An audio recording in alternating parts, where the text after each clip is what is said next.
Financial wellness and health go hand in hand. Hey, do you think that Medicare will pay for your bills if you get the coronavirus? Stay tuned. That's going to be on today's show.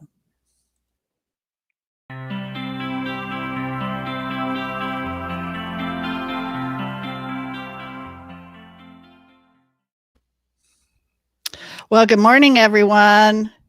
Hi, Kath. Morning. Hi. Good morning. Good morning. This is Good Gwen. morning. Good morning, Gwen. Ron, you want to tell us about who Gwen is? She's your guest for today. Sure. Our guest today is Gwynn Elberson, and Gwynn is a Medicare guru with a firm that only does Medicare stuff. So she's very specialized and extremely knowledgeable. And we've asked her to help us understand whether we can afford to get sick today.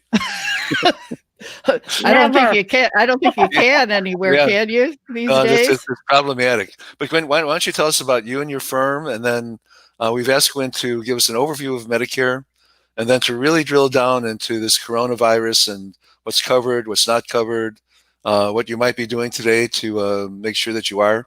So, Gwen, it's your stage. Absolutely. Thank you, Kathy. Thank you, Ron. I'm with GRD Medicare. We are a virtual only Medicare company broker based out of Michigan, but we're virtual, so we work in all 50 states, do a lot of screen sharing, virtual work, and our platform is really about educating people on Medicare. There's so many choices.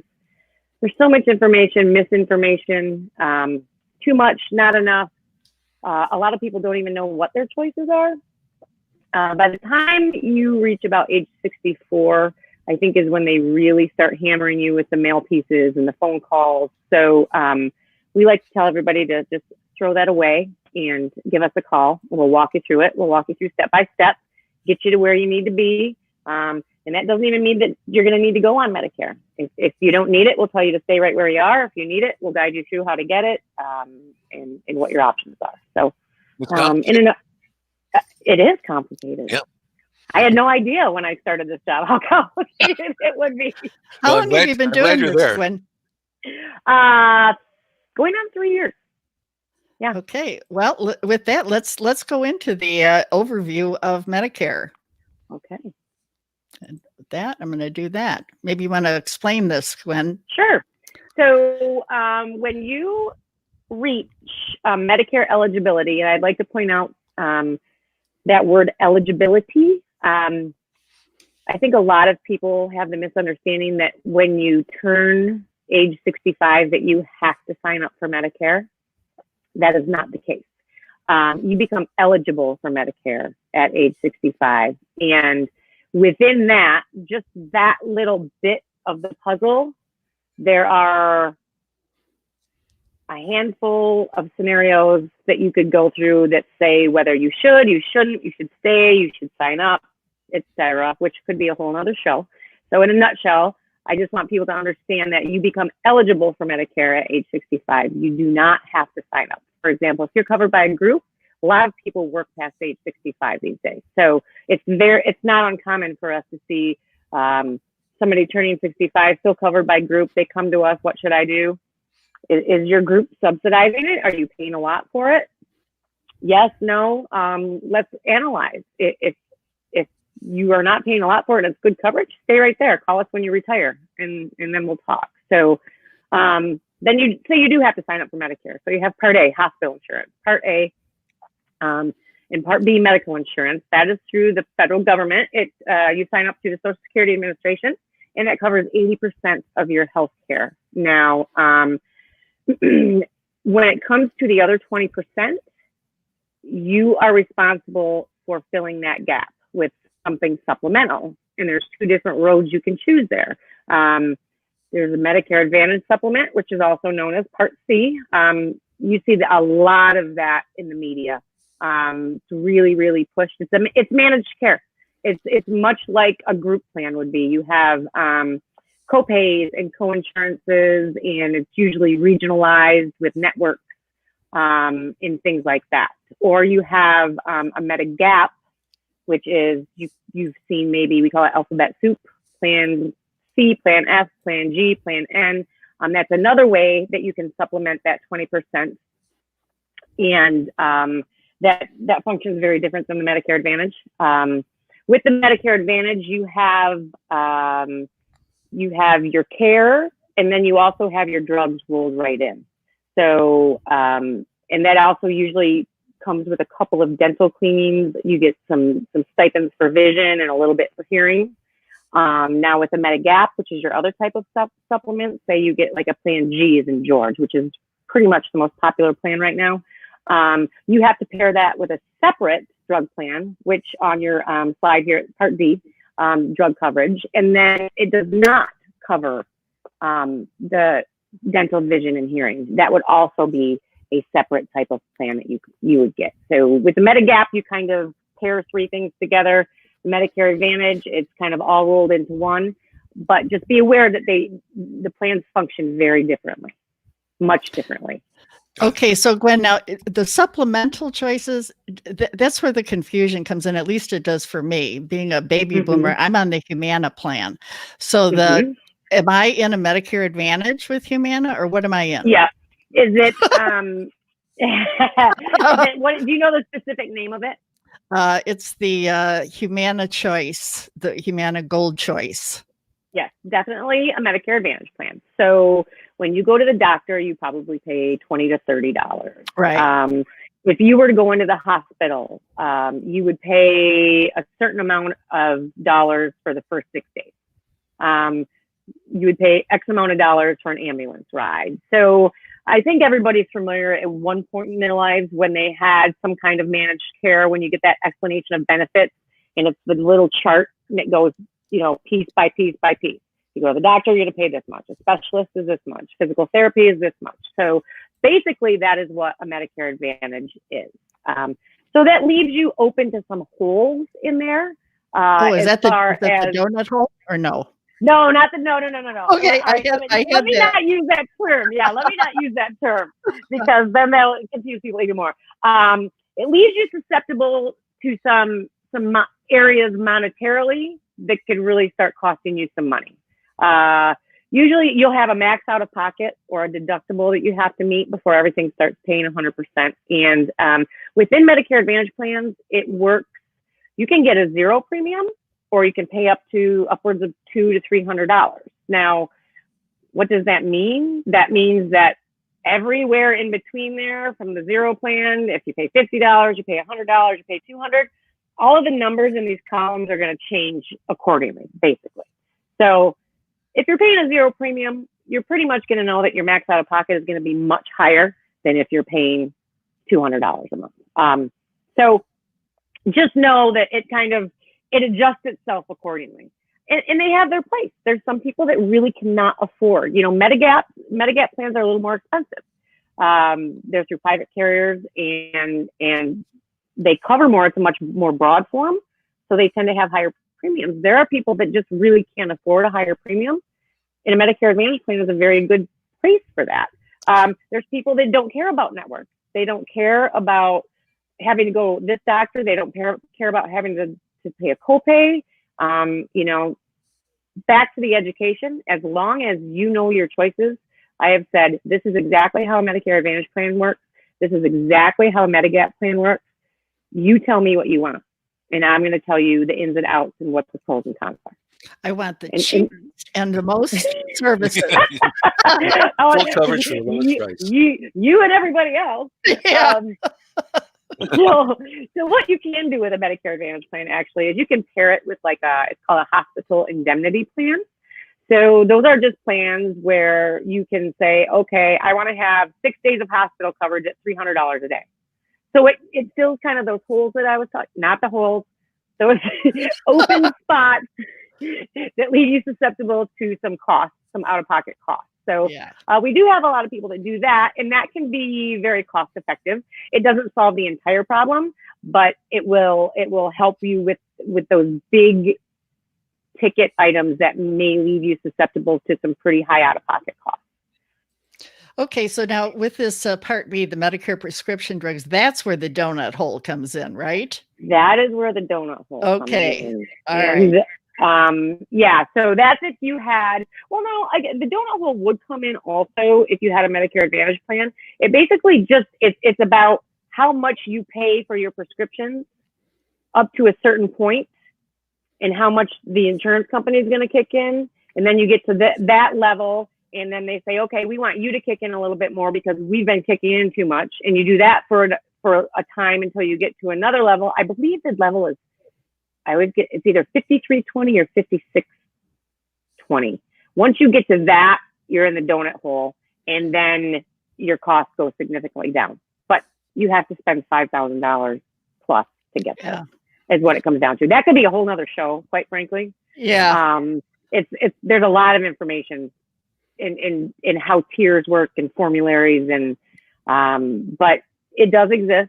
And generally speaking, it's people that are on specialty medications that usually get there, like cancer drugs and drugs for chronic conditions and things like that. If you're on a generic, cholesterol drug or something like that, you don't even have to worry about it. You'll never get there. I was only in the donut hole once, and I scrambled. It was like at November, the first part of November, and I thought, I got to go all in November and all in December. So I was breaking things in half. Hey, if it works for you, you're still here talking, and you're good. But but think about if that was a drug that you had to be on to survive. I did. It was. Yeah. So I mean. And you're breaking it in half? What are you doing? I did. Well, that was a long time ago. Good morning, Dale. You got some fans here. Oh, hello. And Dale says the dental and eye care that you have to pay out of pocket, then send it in for reimbursement up to $350 a year. That's his Aetna plan. Yep. Now that's how Aetna works. It's a reimbursement plan. There's all kinds of different dental, vision, and hearing plans out there. There's different carriers. There's nothing magical, and that's what we always tell people in our seminars and our webinars. There's nothing magical about the dental, vision, and hearing plans out there, whether it's rolled into your Medicare Advantage plan or whether it's a standalone.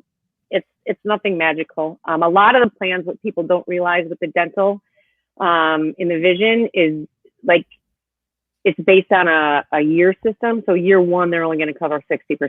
Year two, they'll cover 70%. Year three, they'll cover 80%. And usually they're max out of pocket anywhere from $1,000 to, I think the largest I've seen is like $3,000. Again, your premium on those, if you have a $3,000 coverage limit, then your premium is obviously going to be higher. If you have $1,000, it's going to be lower. It all works itself out based on your choices. You can get standalone dental, standalone vision, or you can roll it all into one dental, vision, and hearing. Well, one of the ones I think are the greatest is the silver sneakers. Yay! Yeah. Yes. So silver sneakers, the gym memberships. A lot of the carriers now, it's not silver sneakers. It's just a bonus program that you get that you can go to any gym. But there are a lot of people that if the carrier doesn't have silver sneakers, they don't like it. No, I want a carrier that has silver sneakers, which I get. And yeah, exactly. So we'll make it work if that's what you want. We'll tell you how it works and make sure you know your options, and we'll send you right down the silver sneaker way. So my old partner used to wear a hearing aid. And I came into work one day and I said, "Good morning, Ed." He said, "Good morning, Ron. I got a new hearing aid."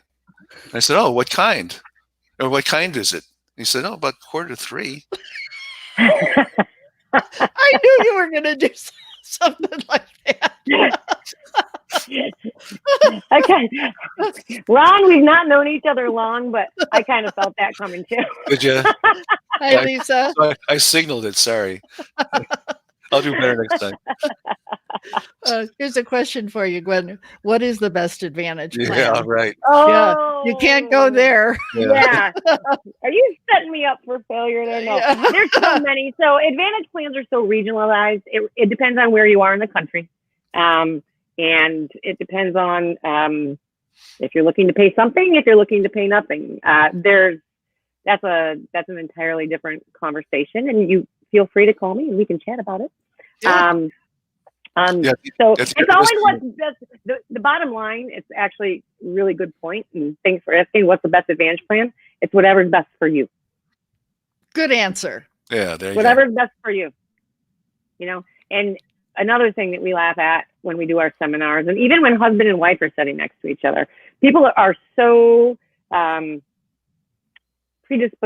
predisposed to how the group worked, how the group planned. It was always a family plan. Like it was you and your spouse and your kids, and that's how it was. Well, it's not like that in Medicare. It's like every man for himself, you know, like you're on your own, you're on your own. Even husband and wife, like my mom and dad had a hard time. Like they have different plans. And they're like, well, we need the same one. I'm like, no, you don't need the same one. Or do you take his medication? Do you take her medication? Do you have the same health? Have you had a stroke? No. Have you had surgery for stents? No. Okay, then you don't need the same plan, you know, but it's hard. And I get that. What a good point. You know, that's a good point, because I can remember when my husband was alive, we would sit with the insurance guy and say, well, do you like that plan? Should we get that plan? And then we decided together to get it. It really should be individualized because we had different illnesses. Good point. I even have, and Joanne and I were talking the other day, she just had a couple that it was really hard for them to grasp as well. And one went with a Medigap because there were some health issues there. And again, that could be a whole nother show because when they say that you can bounce back and forth from Medicare Advantage to Medigap, and if you get into a plan that you don't like, you can just change. Well, that's true, but it's also a lot of fine print that goes with that. There's underwriting that may go with that. The only time that you can get in a plan of your choice with no health underwriting is when you first are eligible and sign up for your Part B, which, just a little reminder for everybody, that is not when you turn 65.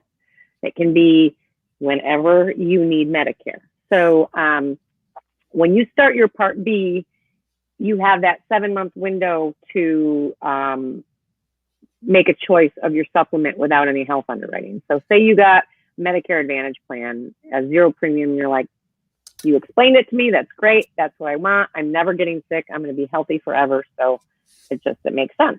Yeah. Well, then in 6 months, you get diagnosed with something chronic and you come back to me and say, oh boy, I'm really starting to use this plan and it's really kind of starting to get expensive, because sometimes it does. That's the difference between the Medicare Advantage and the Medigap. If you don't use your Medicare Advantage, it's great. You're not paying anything, but you start, you know, going to doctor's appointments and specialist appointments and say, God forbid you have cancer and you're doing chemo treatments and radiation, there's percentages that you're going to be responsible before. And if you want to come to me and say, now I want that Medigap, I'm going to say, unfortunately, you're not going to pass underwriting, because now that you've chosen that, and it was your golden ticket time, and you chose that right when you got into Medicare, I'm now going to have to underwrite you. Now, you can do a Medicare Advantage with no underwriting. You can go from Medicare Advantage to Medicare Advantage with no underwriting, and you can go from Medigap to Medicare Advantage with no underwriting. Medigap to Medigap will take underwriting. We have another question here, Gwen. Does eye care work the same as dental, pay up front with reimbursement? Usually if you, now with I think that you said you had the Aetna plan. The Aetna plan should work that way. I don't know if you've never used the vision component of that plan, but it should work the same way. Because the Aetna rolls their dental, vision, and hearing into one plan. Now, a company like Emeritus that we use, they don't even do hearing, but they have, you can get dental or just vision, or you can roll them in together. They have a little different options. Well, talking about the cost, I personally have found that what is the biggest cost is medication. It is. It is. And it doesn't matter if you're in a Medicare Advantage plan, like I said, right, or a standalone. So, but here are some of the pros and cons to that. So in your Medicare Advantage plan, for example, and based on your medications, you have to pay for what Humana is telling you is covered. And that's your only choice. Okay. Mm-hmm. So if one of your medications it works on tier system. So it's tier 1, tier 2, tier 3, tier 4. And, generic, preferred generic, brand names. And then, some aren't covered at all. Donut hole. donut hole. So here's something very, very important in this is how we work, and I'm hoping that agents across the country are working this way. Sometimes, unfortunately, we get a little bit of a bad rap in this industry because there are agents out there, just like any industry, that they don't have the beneficiary's best interest at heart. Those medications should be going into a formulary before they even tell you what kind of an Advantage plan you should be in. If they say, oh, here's this Humana Advantage plan, you're going to pay zero premium for it, that's great. And they didn't put your drugs in the formulary and they're all tier 4, and you're paying $600 a month for drugs, but you have a zero premium plan, well, so everything has to be weighed out. Everything. Are your doctors in network? Especially if you do see doctors for chronic conditions. Are your specialists in that network? You don't want somebody just saying, oh, here's a Humana Advantage plan. Great, you're covered. Then you go to your doctor and they're not in network. So now you're paying out of network costs for the specialist you've been seeing for 10 years. You need to make sure agents need to do the right thing by people is really what it comes down to. And that's where the education comes in. We need to move along. Okay, so I was just going to supposed to be say about the coronavirus. Okay, the Medicare.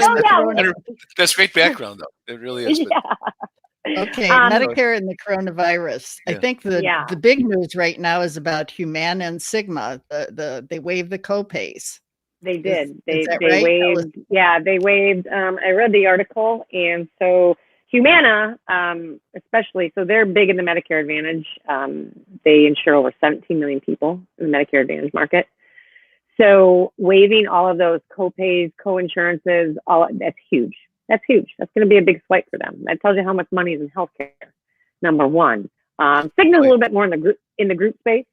So those are the only ones I've heard of to this date. I think other carriers will follow suit. I just think it's going to happen. It's inevitable.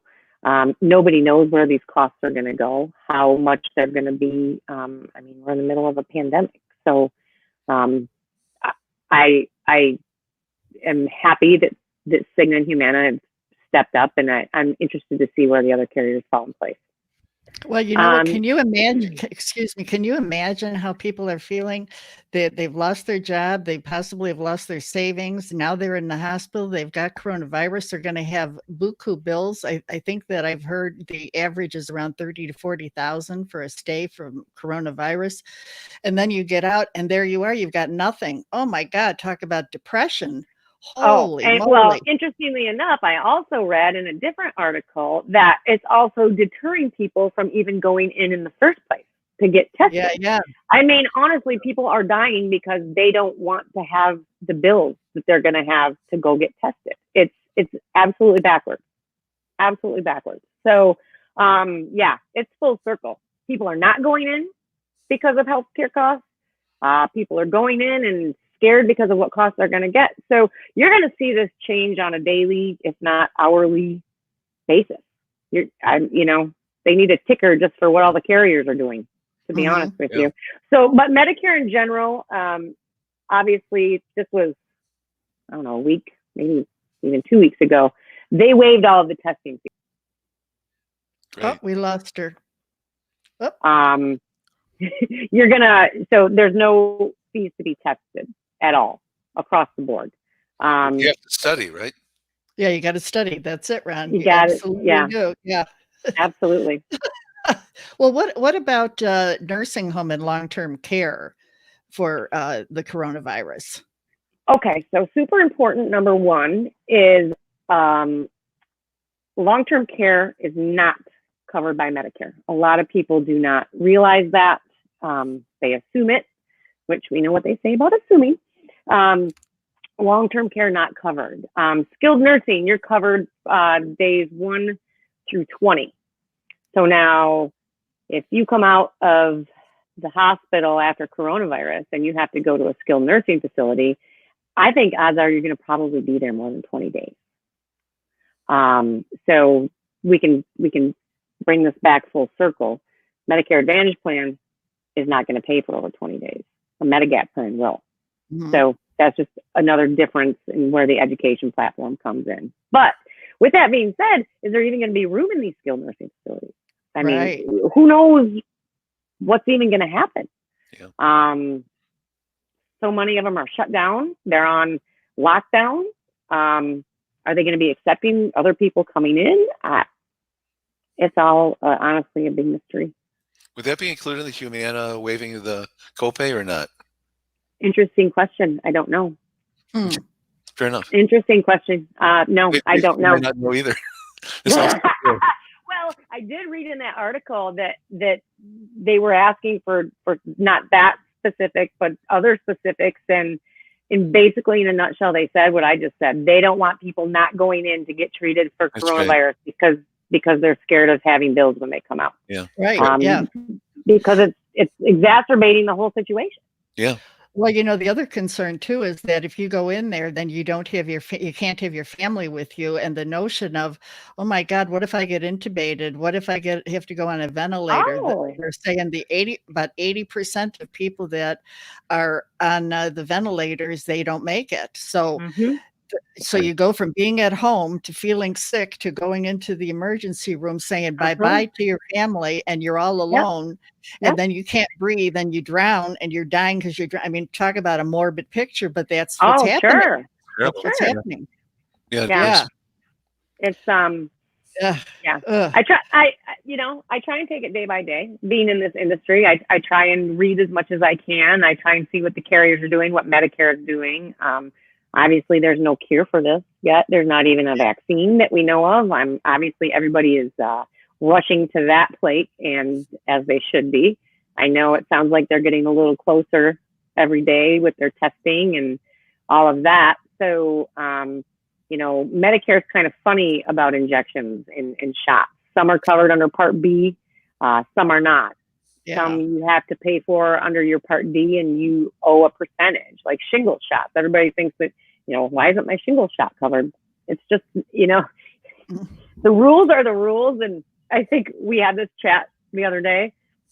Sometimes you don't try and understand the rules. You just abide by the rules because they're the rules. Right. And yeah, it's just kind of how it is. I can explain it, but it's probably not going to make sense.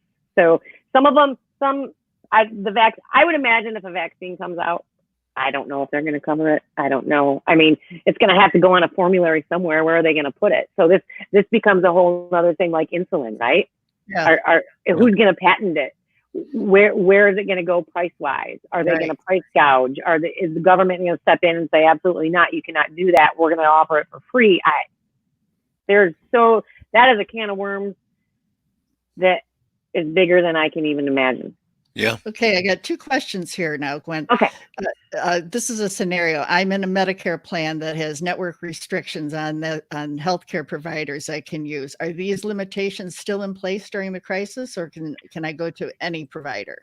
As far as I read in that Humana and Cigna, they said that they were waiving the fact in and out of network. That was another issue that they were having with people not going to get treated, because if their hospital wasn't in network, they wouldn't go, because it's basically whatever hospital is going to take you right now.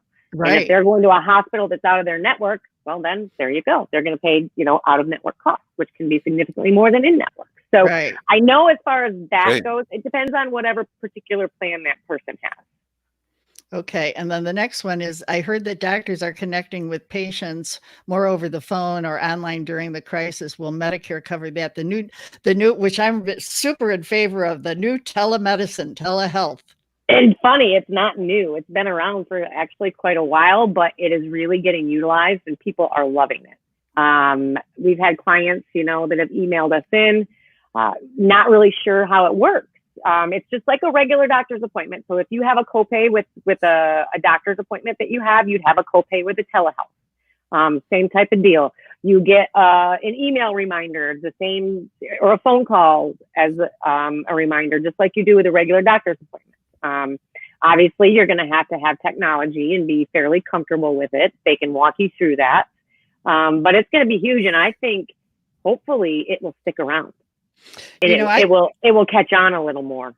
I think your eventually video is frozen. mine did. Yeah. Is it frozen for you too, Gwynn? It is, yeah.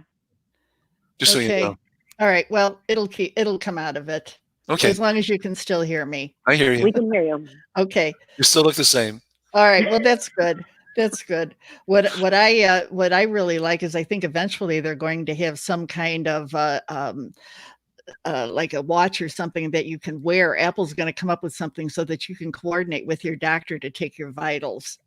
Oh, I'm sure they're already working on that. Oh, Yeah. I'm sure if it's not out there already. Yeah, I think it's all of that is coming down the pipeline. You know, and we still have people, so we're virtual, right? We do this all day, every day, all across the country. It's funny. So before the coronavirus, obviously, I had a couple, they were in the Cayman Islands.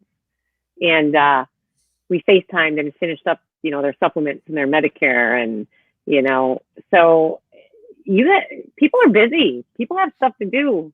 I mean, Yeah. they did prior to coronavirus, but generally speaking, people don't want to have to go somewhere and sit down for a 2-hour appointment. Like, Right. let's get this done so I can get on the golf course or I can go Right. play Yeah. with my grandkids or whatever. So I'm hoping that the telehealth really does kind of catch on a little more than it has. How about the extended supplies for prescriptions during this crisis? Can people? Yeah, get I those? did see some carriers that are going out to 60 days right now. I don't know if this is, to be honest with you, I don't know if that's like a Medicare mandated thing or if that's mandated by carrier. I can look into that, but I do know that they're letting, I don't think you can do it for like narcotics and things like that, like the opioids, but some of the other prescriptions, I think that you can go out up to 60 days at this point. Okay. Okay. Okay. What about the scams that are related to Medicare and the virus right now? Just like everything else that comes out, don't ever give anybody your Medicare number, your social security number. They're going to call. I got one. It was the funniest in an email. And of course the English is broken and the grammar is awful. And I was just like, I laughed actually.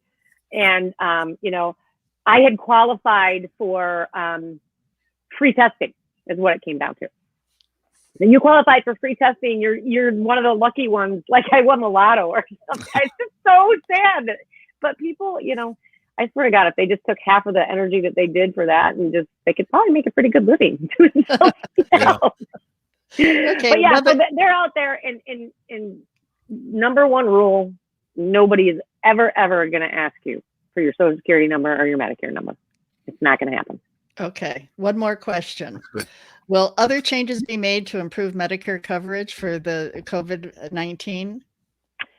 Like I said, I think it's going to be on a day-by-day basis. You're going to see it changing by the day, by the hour. Humana and Cigna, I think more carriers are going to hop onto that bandwagon, which they should, you know, so people can go get treated. You know, again, people aren't getting treated because they're scared of what their bills are going to be. So they're walking around out there. They're walking around out there infecting people and not getting the tests. And just because, you know, maybe they haven't read that you get testings covered now. A lot of people don't. They might not know. They need to watch your show. Yeah. There you go. Yeah. Now comes the good question. Where can I learn more or get help with Medicare and COVID-19? Just so happens that your organization does that, right? As a matter of fact, that is something that is on our list of what we do. Yes. Call us about anything, because a lot of this stuff might be carrier specific. Like I said, there's some things that came down from Medicare, like the testing is all going to be free. Nobody's going to be charged for that, because that falls under probably Part B of Medicare, so under the Social Security Administration. But the other stuff that's carrier specific, just call us. Call us. We'll walk you through it. We'll walk you through what we know about Medicare. We try and stay up to date every day. We sit in our little brain trust, we say, you know, all of our agents, you know, and that's a really nice thing about us too.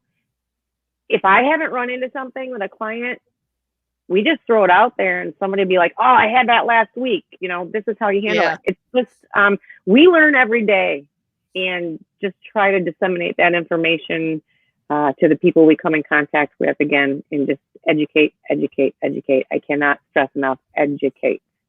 Know your choices. That's great. Yeah. So what's your website address? We are. Well, this one, so this is, we have an awesome YouTube channel, and it has all of, so that's Cameron. Cameron is our official YouTube guy. He's awesome. He's a millennial. We have, actually, it's Joanne and I we're the Gen Xers of the group. And then we have 3 millennials that work for us. And it's really hilarious because it's just a great group of people, and we love what we do. So that YouTube channel right there, just go to YouTube and search Giardini Medicare, and you're going to find videos on pretty much anything you want to know about Medicare. Okay. We also have a live chat feature on our website, www.giardini, Medicare.com. From there, you'll be able to access our live chat. That arrow up in the corner, the top right, there's a schedule a consultation button. So you hit that button, and that's going to take you to our calendars. You can schedule a consultation if you want a phone call. So whatever day and time works best for you, we will call you and we'll chat about. There's a whole list. We'll ask you questions like, what do you want to talk about? What are your concerns? Da, da, da.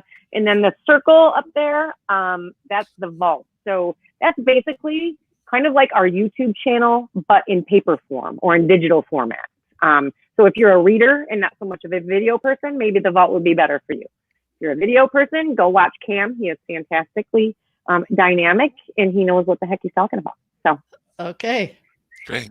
That was great. Thanks, Gwynn. Thanks for that. Yeah, you're welcome. Yeah. You're welcome. Like I said, everybody just needs to just keep paying attention day by day. Things are going to change day by day with this stuff. It's a tough time. Yeah. Yeah, it is. It is. And if anybody has any questions, please call us. We're here to help. We're here to let you know what we know. Find out what we don't. Okay. Well, thanks so much, Gwynn, for being on the show. And we hope to have you on real soon. And we'll put a link to your website in our description. Okay. So awesome. Thanks for being. You too. Okay. Bye. Thank you. Okay, Ron. Well, we had another great show, and I think you wanted to mention a couple things to some people. So I'm going to put up the slide that you had. Yeah. Okay. So this is the Baby Boomer Investing Show. And we took a little diversion here because the coronavirus is such an important thing, and your health, of course. If you don't have your health, you got nothing. So that's why we decided to do the show with a guest. But next week we're going to get, 2 weeks from now, on April 14, we're going to get back to investing. And our show prior to this, which is episode 4, we talked about the scandal in retirement savings plans. And essentially, the scandal is excessive risk. Our fellow baby boomers are, in our opinion, taking more risk than they really should. And so the next show on April 14th, we're going to talk about how the coronavirus has exposed the excessive risk. And what I really mean by that, of course, is people have lost money. And hopefully it's the end of it. The last 2 days in the market's been going up. So I know. Maybe that will be it. Yeah, I frankly, I can't figure it out. I really can't figure it out. Yeah. Everything's going to hell, and the market's going up. It's but that doesn't. So the market has lost about 20% so far this year. It was down about 35% a couple of weeks ago. The beginning of last week, it was down about 35%. Now it's come back 15%, which is amazing. So the other slide too, Kathy, I want to talk about just what we do at every show. We're all about helping our viewers. And there's 2 ways we can help. One is if you're a do-it-yourselfer, we have a website that's called Age Sage Robo. And that will give you some guidance about how to allocate your assets, how much risk is appropriate, and so on. But I imagine many of our listeners really would like the help of an advisor, and probably even already have an advisor. But if you'd like to consider talking to somebody else, another professional advisor, our other website is Glide Path Wealth Management. So check both of those out. And we also have a YouTube channel for our prior episodes. And you can find us on Facebook as well under Age Sage Robo. So please use our help, and that's what we're here for. So we started this beginning of last month. It's been really timely. We called the coronavirus thing before it happened. We warned about the scandals before the coronavirus happened. So I think these are important shows, but of course I'm biased about that. But yeah, right. Well, yeah. haven't you been preaching this a long time though, too, Ron, about the baby boomers and investing, and now it's all coming through. So you might be a financial psychic. Maybe that's that. I should put on a new hat. Financial psychic. Come to the psychic. Yeah. Yeah, I shared this on one of our other episodes, but Kathy and I are brother and sister. And at Christmas time, we started talking about the success she's had on a Facebook show called the Dog Connection. And I was talking about how I'd like to get the word out to my fellow boomers. I'm sitting there going, stuff is going to hit the fan, and it's going to be really sad. Poop. That's what he wanted to say. Yeah.